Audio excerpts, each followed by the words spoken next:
पटागे। जय सतनाम के नारा देश दुनिया में छागे। सतनाम शोभा यात्रा निकल गे छत्तीसगढ़ में छागे।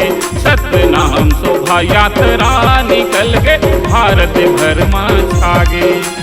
सादा सादा के झंडा माँ धरती आकाश पटागे। जय सतनाम के नारा देश दुनिया में छागे। सतनाम शोभा यात्रा निकल गे छत्तीसगढ़ में छागे। सतनाम शोभा यात्रा निकल गे भारत भर में छागे।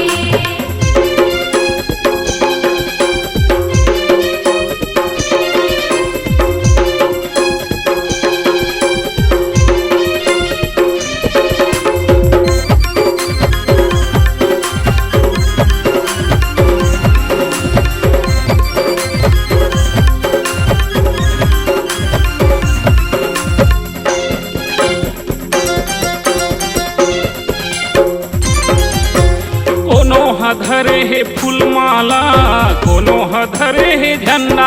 हाजी कोनो धरे है झंडा। झूमर झूमर के पंथी नाचे देखब मा लागे अचंभा। हाजी देखत मा लागे अचंभा।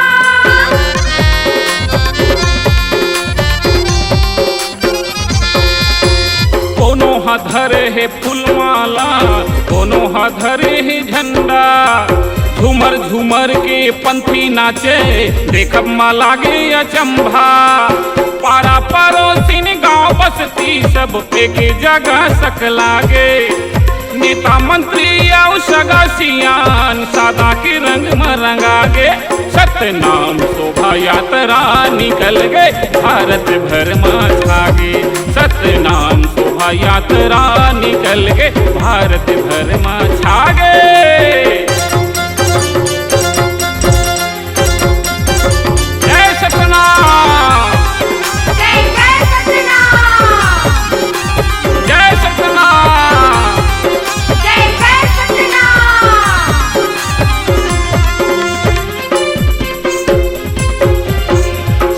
खंभा और सादा झंडा हावे हमर निशानी। हाजी हावे हमर निशानी।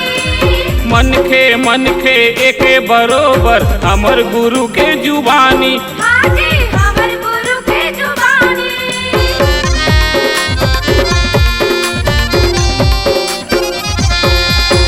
सादा खंभा और सादा झंडा हावे हमर निशानी।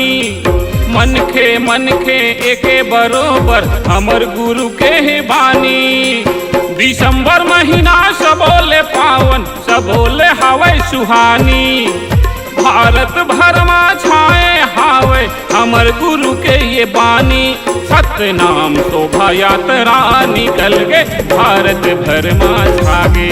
सतनाम शोभा यात्रा निकल गे भारत भर में छागे। सादा सादा के झंडा माँ धरती आकाश पटागे।